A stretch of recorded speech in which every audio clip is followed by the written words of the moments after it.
right, thank you for having me up here. We had a wonderful table topic section tonight. First up, we had Jerry, who gave us one of perhaps the most compelling narratives that I've witnessed.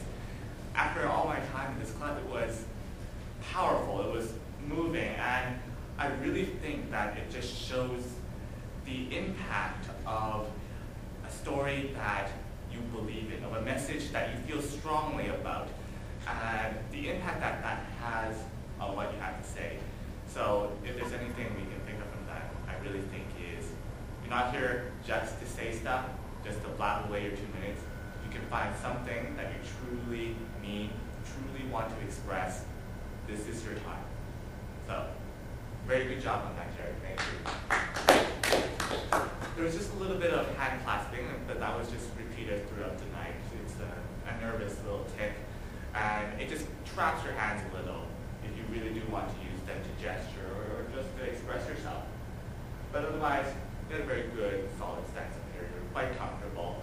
It emanated strength, and so good job on that. David also came up here, and I have to say, David, what I'm noticing is that people are just being more comfortable up here, and you're no exception. You came up, and the topic was just switched on you on the spot, but you held your ground. You didn't seem nervous. You had it all under control, and just took a quick moment to think, and then you got back to us. It's very effective. Show you were in control. That's a very important skill to have. There was just a little bit of your body language was generally quite good. There was just a little bit of weight shifting when you got to a point partway through where you're a little bit nervous, and weight on the back leg, eyes downcast, not making eye contact. But you were quite strong here today, so really good job. It's just these little things that just slip in every once in a while. Herbert, thanks for coming up here. I kind of have to echo one of the comments raised earlier about volume. This is such a large room, and I think it's quite obvious when you don't have the power to express it way back.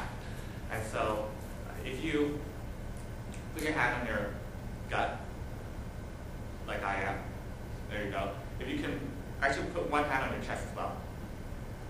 And actually everyone join in on me on this.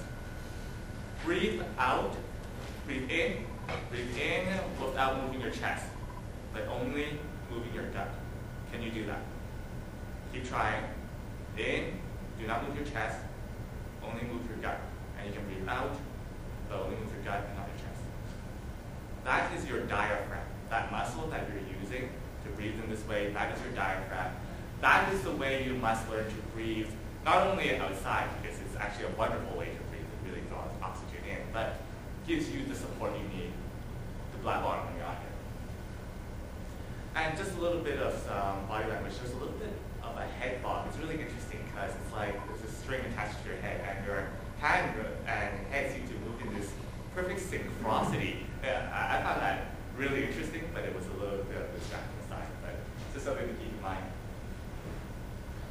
Nick, I can't recall, is this your first time up here? Because, no, kudos, that was really good. I remember thinking to myself, I don't recall people using this sort of language in a long while. I had to echo that Jim's sentiment about the significant other and simplicity would suffice. You have a good voice. You have wonderful language. And you think you were a little nervous out there, and to be honest, it did not express itself in your voice. It expressed itself only in your body, right? And so there were just a couple of things about, let me just check here. Oh, a lack of eye contact, for example, that's common when you're thinking nervous.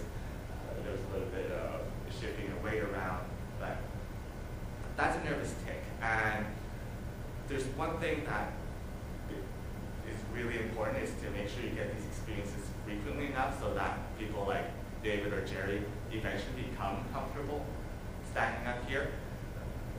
What you'll notice is David, I think, would have had a time when this topic was switched upon him. He would have apologized. He would have said, oh, I'm sorry, this is weird, and so forth. But he didn't do that today. He was in control. And today, you didn't have to apologize for anything. You were doing great. There's a moment where you apologize. You didn't need to. Doing well. Okay.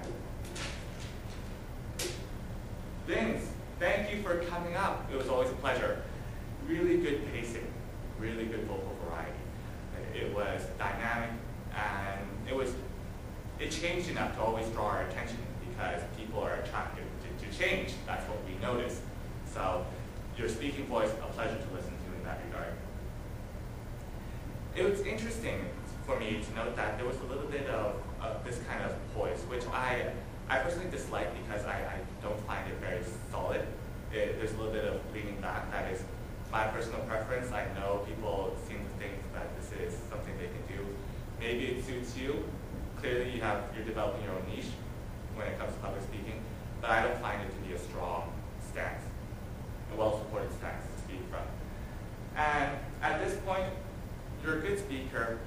It's really, at this point, trying to find a message that I think really compels you, really drives you, to really make a connection with the audience. And that is that mystery art of public speaking that only comes through practice. I don't think I have any great insights to that more so than you do. But that is the only thing that perhaps you will have in your goals, and certainly I have my sights as well. So thank you very much. Grant, thanks for coming up. There's also a little bit of similarity with Nick, where you both have wonderful voices, really strong. Yours projected, incredibly so. But the nervousness was only expressed through your body. Yes, the little bit of antsiness was perhaps kind of interesting if that is kind of the intent to entertain or something, but I found that it didn't have much purpose behind it. It was, to me, just a tick, right?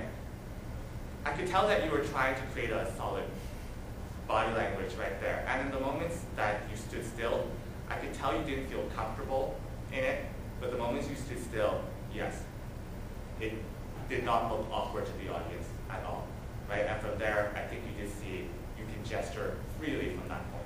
So something to keep in mind, but really good. So looking forward.